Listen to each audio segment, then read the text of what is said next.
Hey there, how are you doing? My name is Angel and I like all things that are mysterious. And today I am out once again in Mount Morris, Illinois, because I didn't catch this the last time I was here, but it's on the Roadside America app, is the Illinois Freedom Bell. So we are here. And you know, they have plaques and everything. And I thought it was going to have something to do with the story that's on here, but it does not. I already kind of read them. They're just memorials for people. But the story in here says, cherished version of the original Liberty Bell in Philadelphia is centerpiece for local July 4th celebration. The sign reads, "Let Freedom Ring." And it's in the town square on Wesley Avenue and Main Street. And if you look over there, there's like a building that's burned completely almost to nothing. There's like very little left. And I don't know why they haven't tore that down. It was like that the last time that we were here. Yeah, there's a little downtown square area or whatever. But this isn't the only reason that I'm here. I'm actually here. Oh, I gotta mark that off. Hold on. Mark that off my list. Oh my god, there's a whole bunch of shit out here too. Well, we're not doing all that. Definitely not going to the Pretzel City, USA thing because Wendy's is like right there. But anyways. Huh? Why not? Oh, look, there's a little fountain over there. Why don't we go to the Prince place? Look, they definitely don't want no kids hanging out up there. They got cameras everywhere up there. Look at the top of there.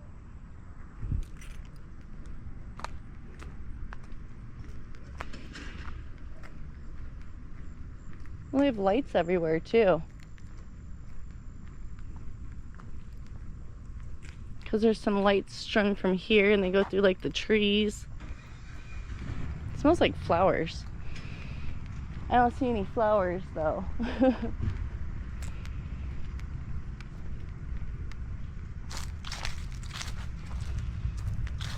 Well, anyways, this isn't the reason that I'm here either. But if I'm here, I might as well walk around and look at some stuff.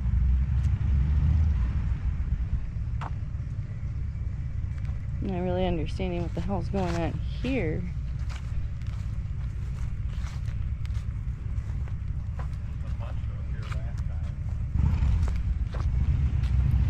Oh, look, they got a little stone bench right there.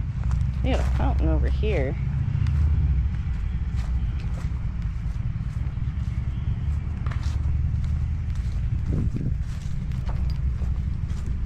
You know, I keep seeing more and more plaques in front of trees.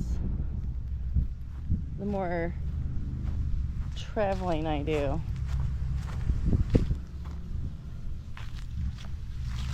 Oh, that's a nice fountain. Oh, that's a really nice fountain. Wow. I really like that. Anyways. Oh, where's Nate going?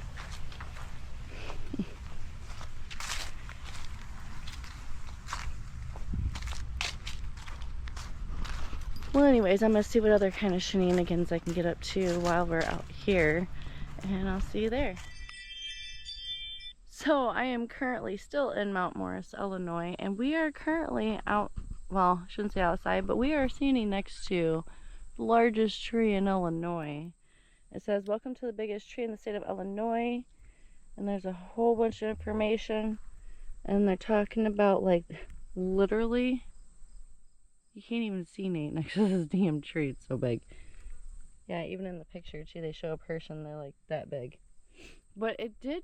This must have had some kind of storm hit it, though, because one of its branches got knocked down. It actually looks like a couple did. But anyways, and the leaves are changing color because it's that time of year for us here. But anyways, I figured this would be a great opportunity for me to sit here and finish this, you know, most haunted places in the United States. So, I completely... Let me turn that off, because that's annoying.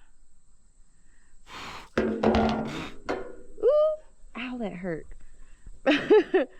He did not care. These bugs out here are ridiculous. Here, I thought this was going to be a good spot to record at. Oop. Damn it.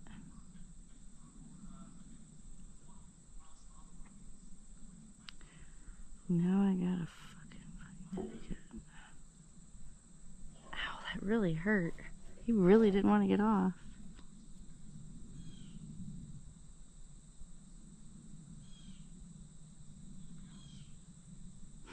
Well, anyways, hopefully it doesn't go off anymore.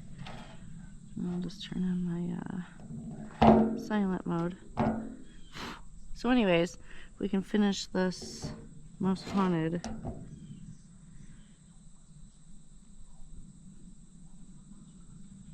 And we left off with C, even though I forgot C.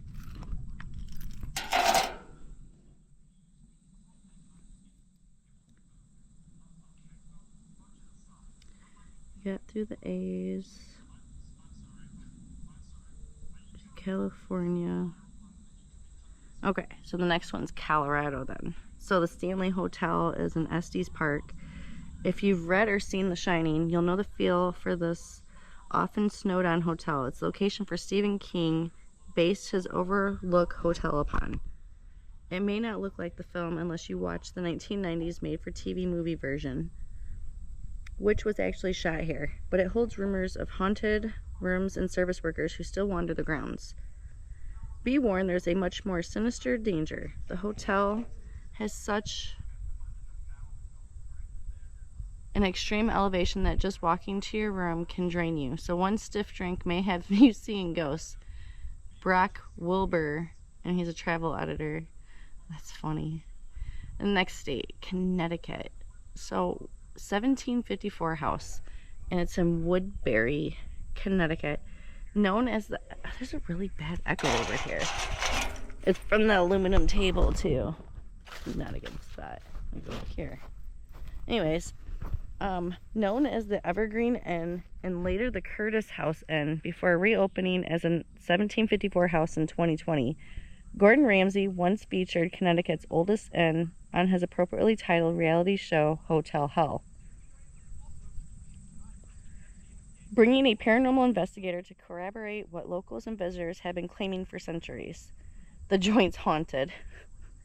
Ramsay's unsettling difficulty exiting his room during a 5-day stay could have been due to faulty hardware, but try telling that to the guests who've reported disembodied voices, mysterious footsteps, and unwelcome otherworldly bedfellows throughout the inn's 260-plus year history. Apparent entities are believed to be the former inn guests, owners, and perhaps most terrifying for everyone who works there, former employees who clocked in but never clocked out. Amber Sutherland, Namco, food and drink editor. Next one's Delaware. Fort Delaware is in Delaware City. Civil War prisons were particularly unpleasant places to be incarcerated back in the 1860s. What with the rampant gangrene, amputations, and war-induced psychosis. The spirits of the beleaguered Confederate soldiers interned at this former Union prison are said to haunt the imposing granite and brick behemoth. I almost said that wrong. Which sits a short ferry ride from Delaware City on Pea Patch Island. During October weekends, you can take an immersive 5-hour tour of the fort, where you'll see ghost sensing equipment to search for paranormal activity, and it's by M.M. Florida. Fort East Martello Museum, Key West. Key West Fort East Martello Museum is home to the OG macabre Florida man, Robert the Haunted Doll. The inspiration for Annabelle, Robert was a gift given to the late artist Robert Eugene Odo. As a boy, Odo would blame the doll for all sorts of mischief, but the whole thing morphed from a cute little Calvin and Hobbes riff into something far more sinister. Some say the raggedy, weathered little sailor doll is cursed. He's reported to change facial expressions from time to time, and some say he'll let out little giggles.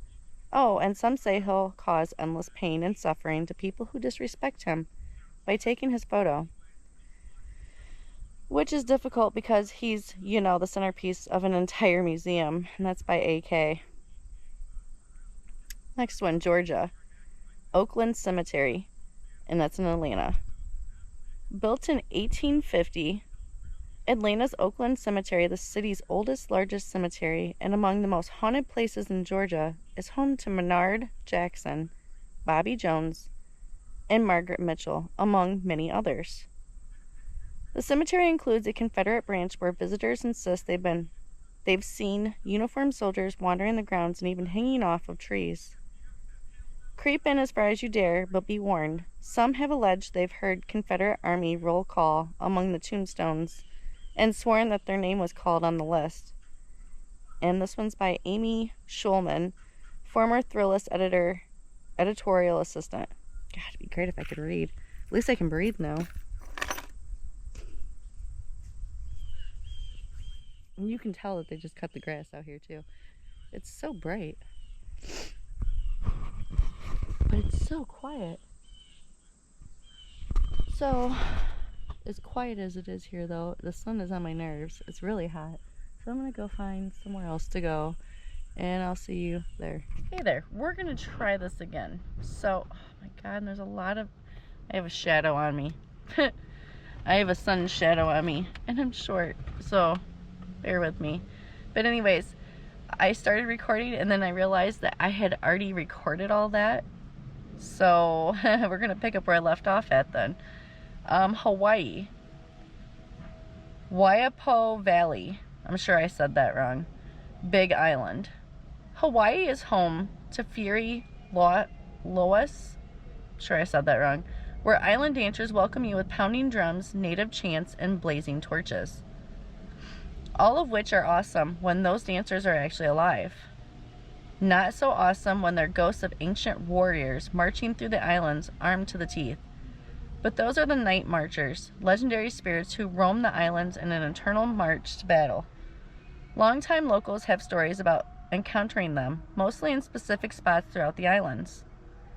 The creepiest is the Waipo Valley, which I'm sure I said wrong, though the park has some of the most scenic lookouts in the state. The drum beats and chants of the night marchers echo especially loudly through the valley when the night marchers decide to join you for a hike, and that's by MM. The next one is Idaho.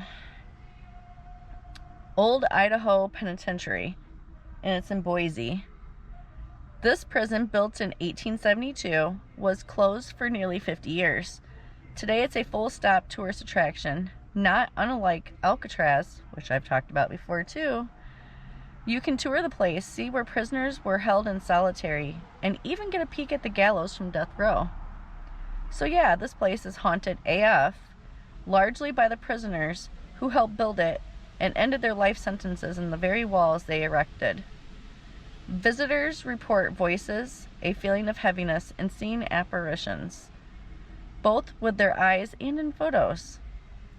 With respect to the world's largest potato, you can't get that kind of experience with other Idaho tourist attractions, and that's by AK. Then we hit my home state of Illinois.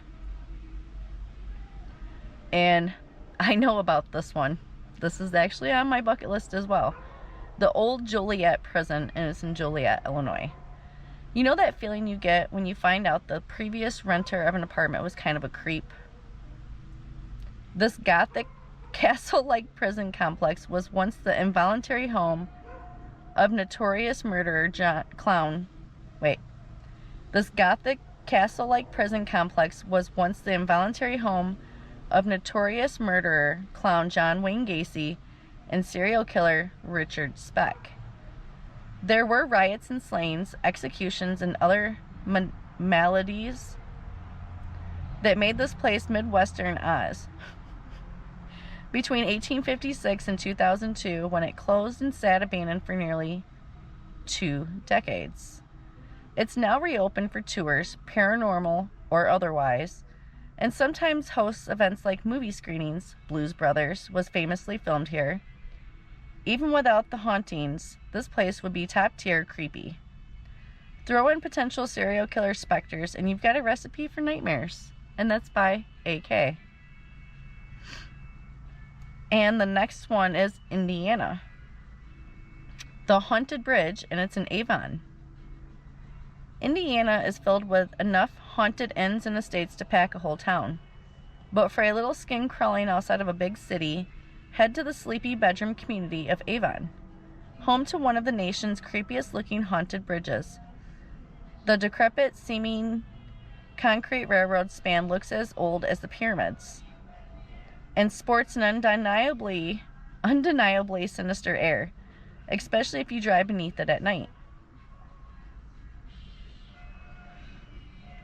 If you care to park and poke around, locals say you might encounter the ghost of a weeping woman whose child was killed on the railroad tracks, or a drunken worker who fell into a load of wet construction concrete and was entombed in the bridge itself. But even if you're just driving through, you're likely to get chills. And that one's also by AK. Next one's Iowa. And this is home to the Villisca Axe Murder House, and it's in Villisca, Iowa. Typical Rockford for you. It's probably an ambulance, though. But anyways, for a truly one-of-a-kind night away, book in at the Villisca Axe Murder House, the aptly named home where 8 people were axe murdered in their sleep back in 1912. The case is still unsolved, but the main suspect was a traveling minister who was at a nearby church that night and left town early the next morning. Tours and overnight stays are offered in the very rooms that were the scene of a bloody massacre. You'll probably get the best sleep of your life, right? And that one's by AS. Moving on to Kansas, to the Stoll Cemetery, and it's in Stoll. Locals know this tiny cemetery in an unincorporated Kansas township as a portal to hell that the devil comes through twice a year. As outlandish as that sounds, the ruins of a nearby church and the bizarre architecture will have you half believing the rumors. No satanic sightings have been confirmed, and anyone caught trespassing in the very cemetery can face a $1,000 fine. That reminds me of the Bloods Point Cemetery in Cherry Valley, Illinois, because there's been a lot of desecration to the graves and the tombs, and not tombs, but the headstones and the markers and stuff. But anyways, that only makes it a more appealing dare for the jumpy teens and courageous stoners looking to make the trip. Twice, in my case, and that was by BW. Next up on the list is Kentucky, and it's at the Sauerkraut Cave. I'm sure I said that wrong. And it's in Louisville. Oh, I like Louisville. Sure, it got its name because it was once used to age sauerkraut. Oh, it was sauerkraut. Okay, but there's something far more sinister fermenting here. Sauerkraut Cave earned its legend because it was located beneath the Lakeland Asylum for the Insane, an institution marred by accusations of overcrowding and mistreatment of patients. And now there's a train. You know, it's never a dull moment here. The cave beneath the now raised asylum is believed to have been an occasional escape route for inmates. But there are also rumors of bodies being buried there. Strange visions and ghostly voices have been reported by many who have explored it. Find it behind the archery range in EP, Tom Sawyer Park. Guided tours are offered, but you can use your own judgment, and that one's by Kevin Gibson.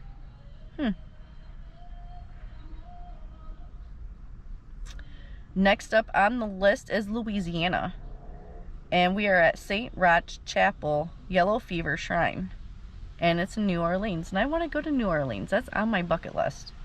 Just New Orleans in general, like everything about New Orleans I want to see and do. So, in the 19th century, yellow fever swept New Orleans.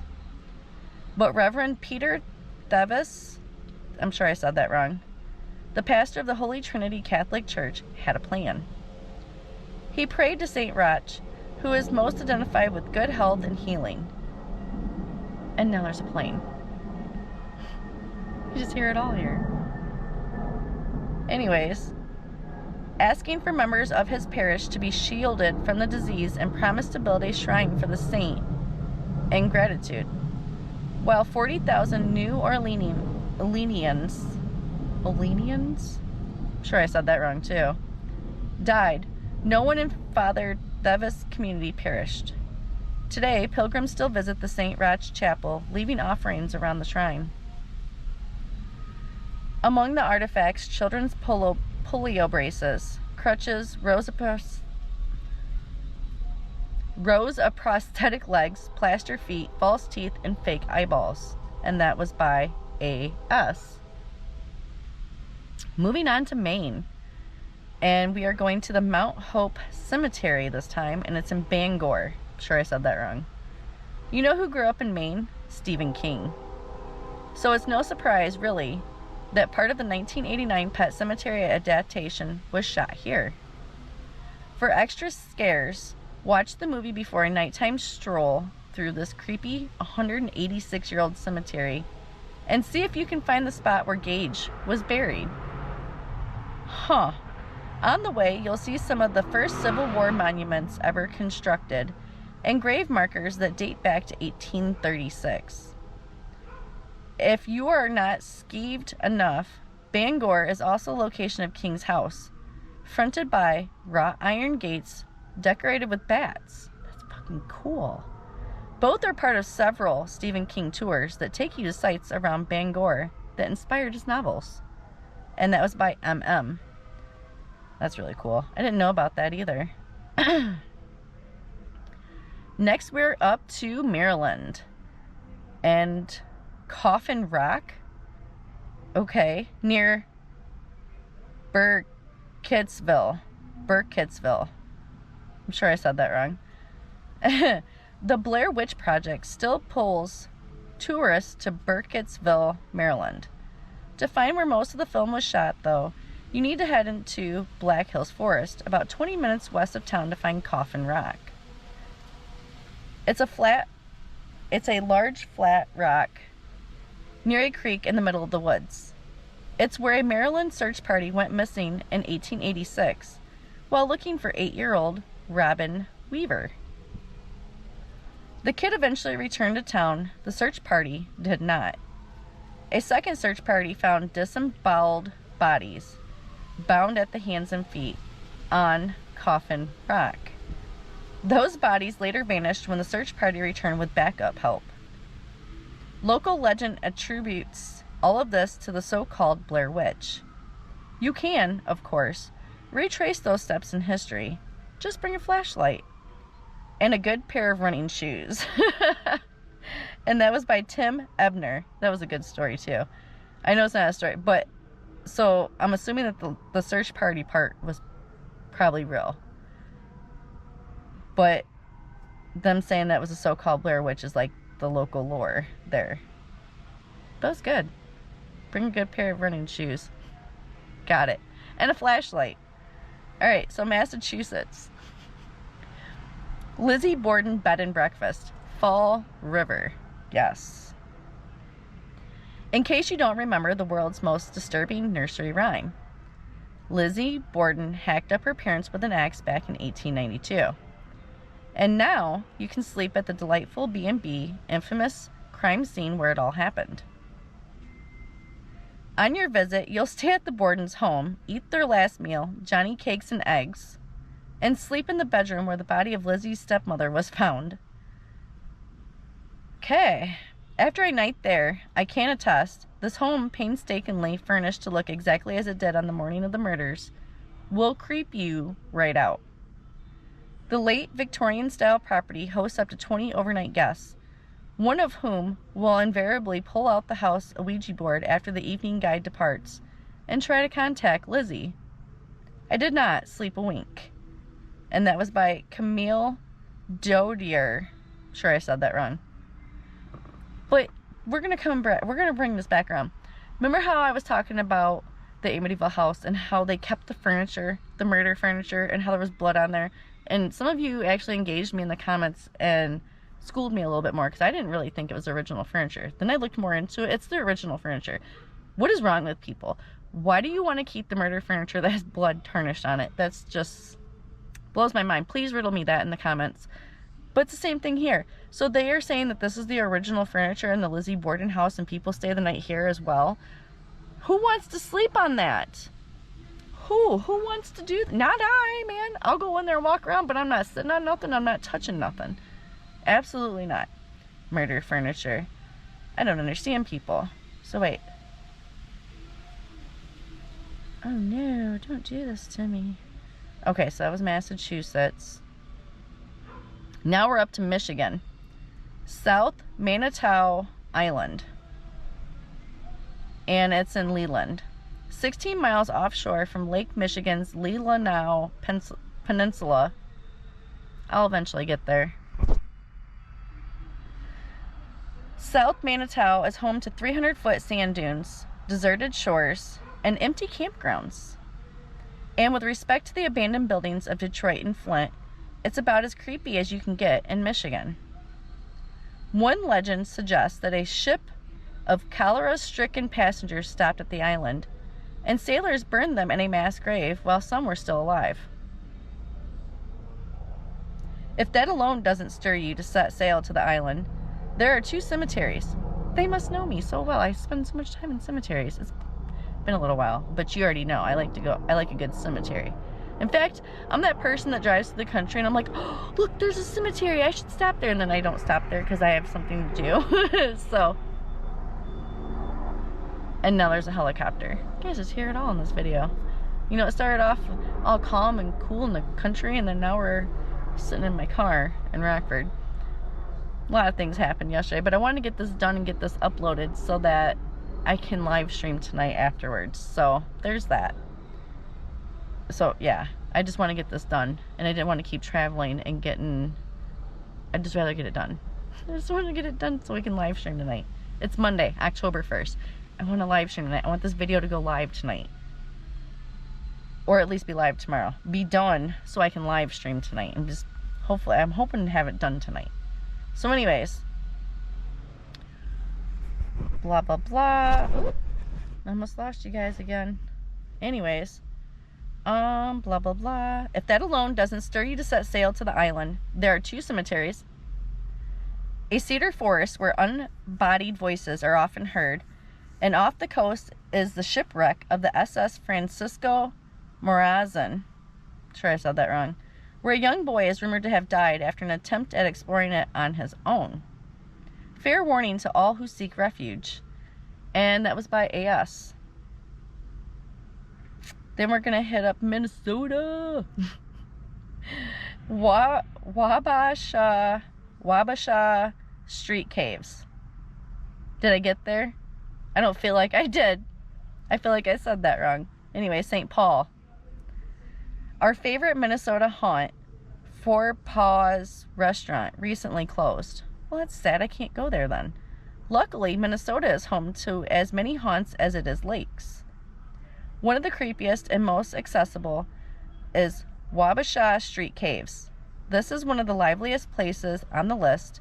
It's an underground speakeasy from the 1930s that still hosts weddings and parties so good that the original folks never seem to have left. That apparently includes the ghosts of 3 gangsters who, in the cave's bootlegging days, skipped out on their check by getting murdered and buried in the floors. To this day, people report seeing uninvited, very dapper guests roaming the halls, along with the ghost of a bartender and a madame. And that was by AK. And then we're going to go to Mississippi and the University of Mississippi Medical Center in Jackson. This state loves scary legends. The devil roaming Delta Crossroads, ghosts haunting the mansions in Natchez. Sure I said that wrong. But a very real site of horror resides here in Jackson.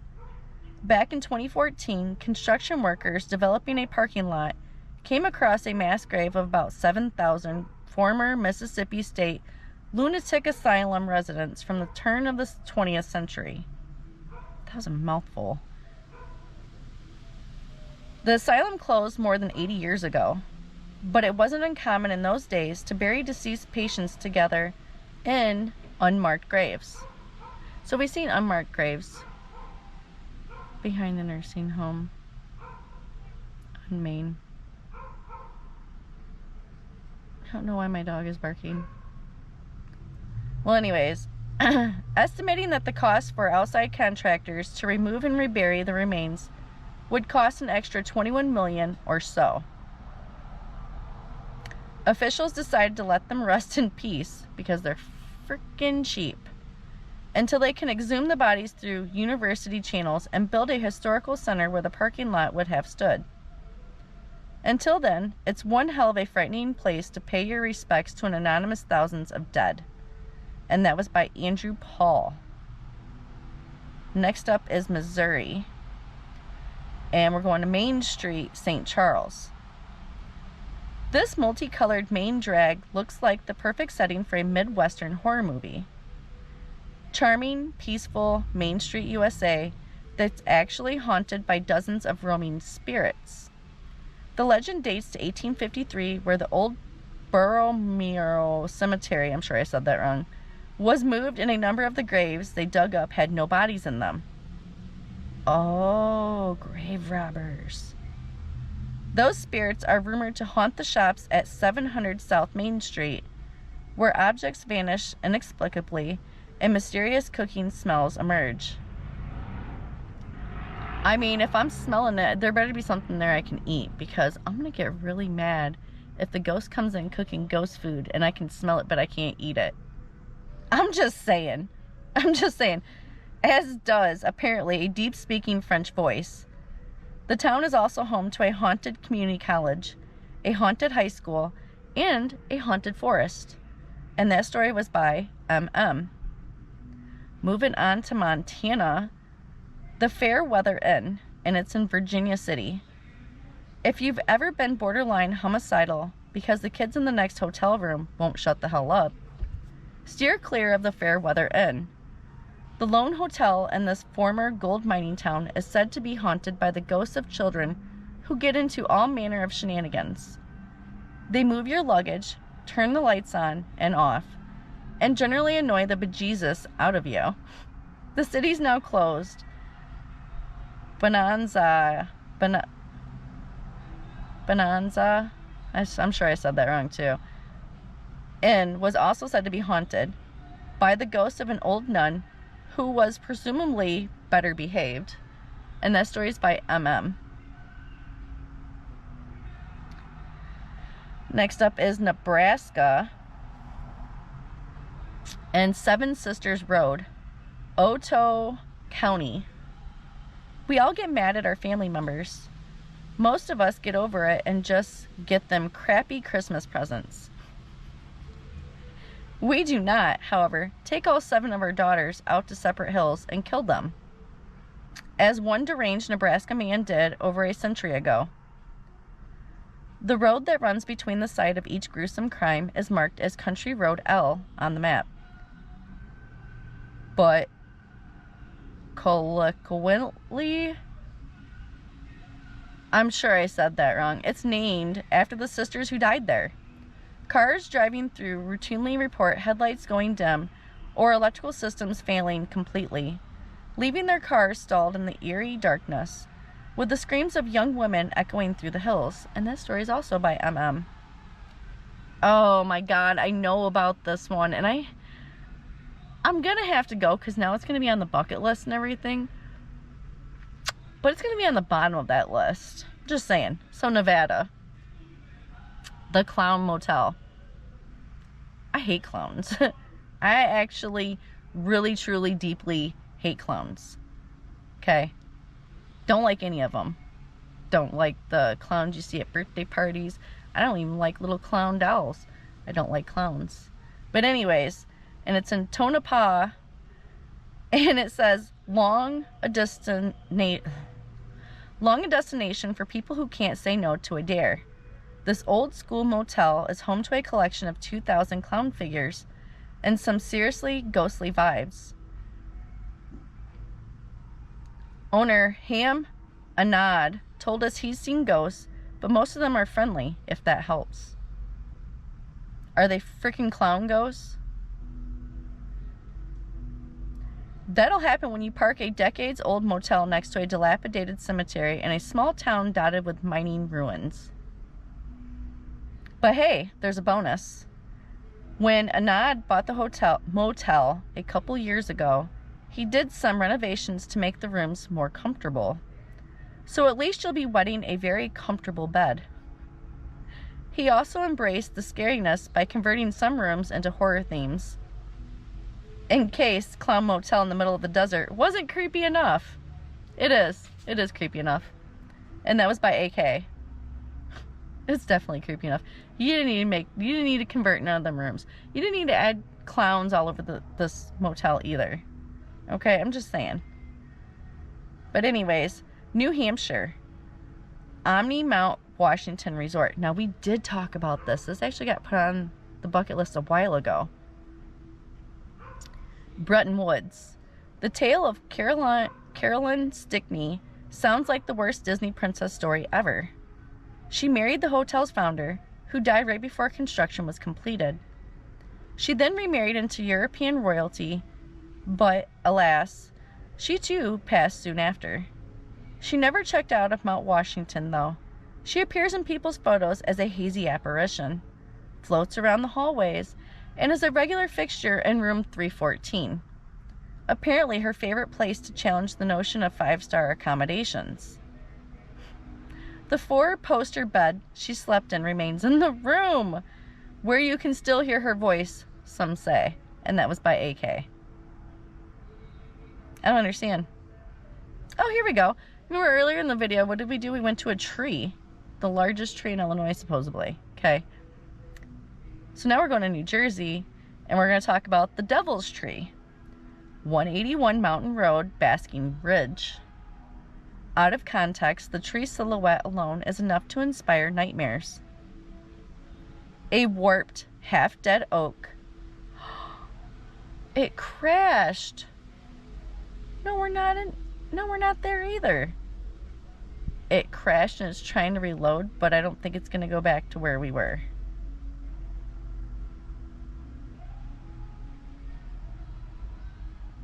It didn't. And you know what? We're not even on the other website. Remember, I was having a lot of issues with the other one, so I stopped using that one. Where were we? New Jersey. That's right. Out of context, the tree silhouette alone is enough to inspire nightmares. A warped, half-dead oak looming in the middle of a lonely field, with dozens of axe marks lining its trunk. Then there's this gruesome history. A purported meeting place for the KKK, notorious suicide site, and rumored gateway to the depths of hell.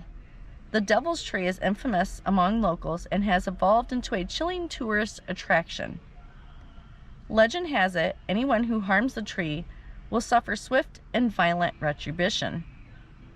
So naturally, it has become a tradition for ballsy teens across the Garden State to pee on its trunk. But do so at your own risk. You might just lose your life or your manhood to the tree's sinister curse. And that is by AS-N.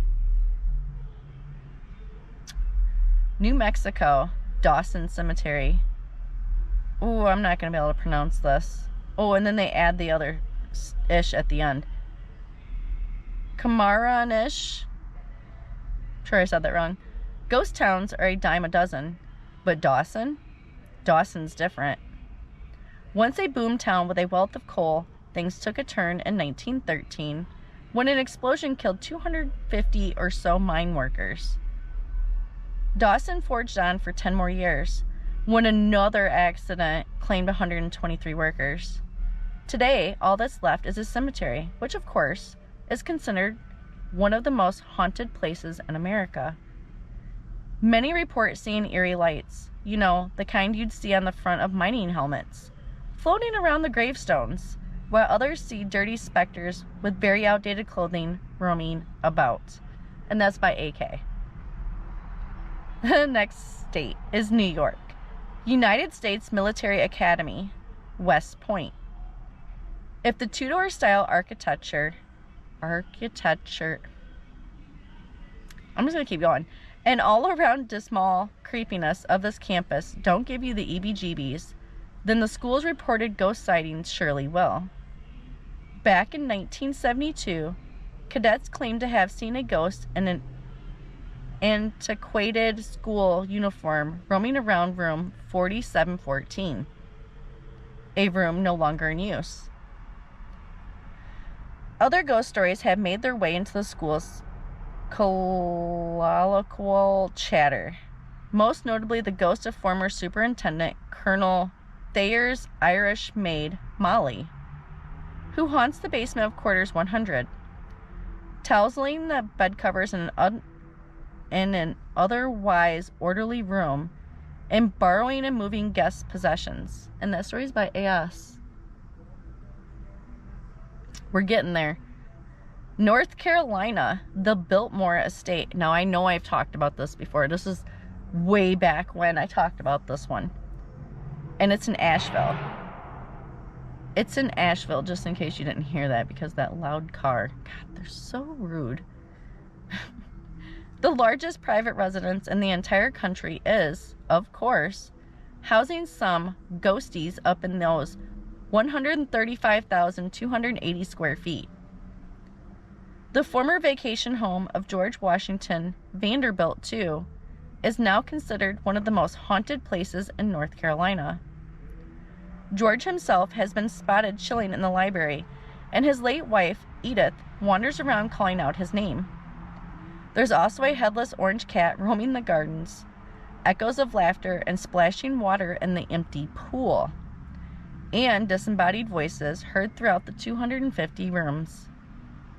A day pass to visit the grounds starts at $40, with overnight options available, and this story is by KP.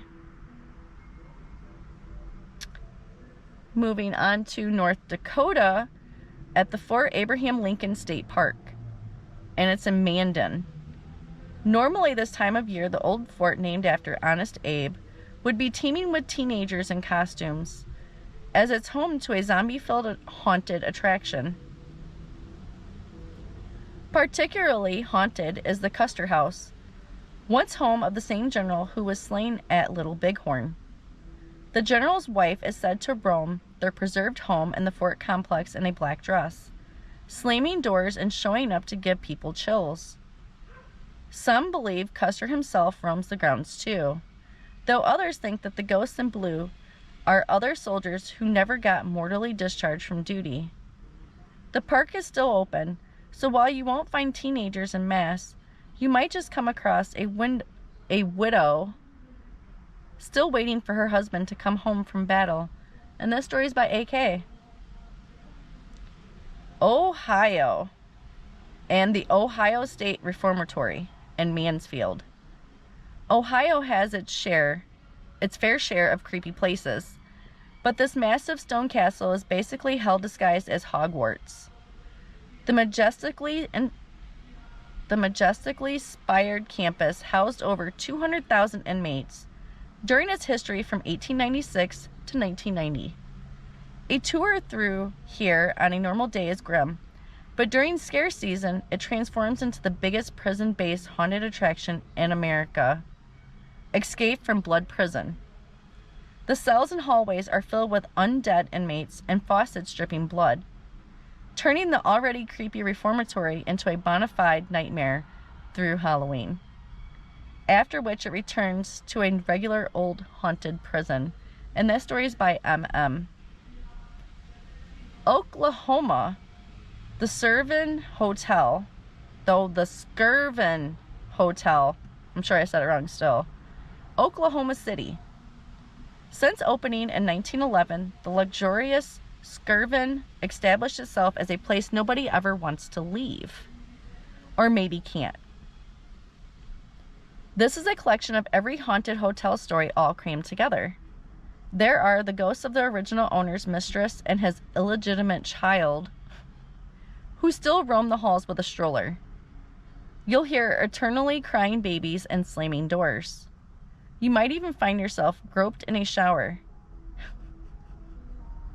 A while back, the hotel proved too creepy for several LA Lakers in town to play the Thunder, who checked out early and found accommodations with fewer handsy ghosts and eternally wailing children.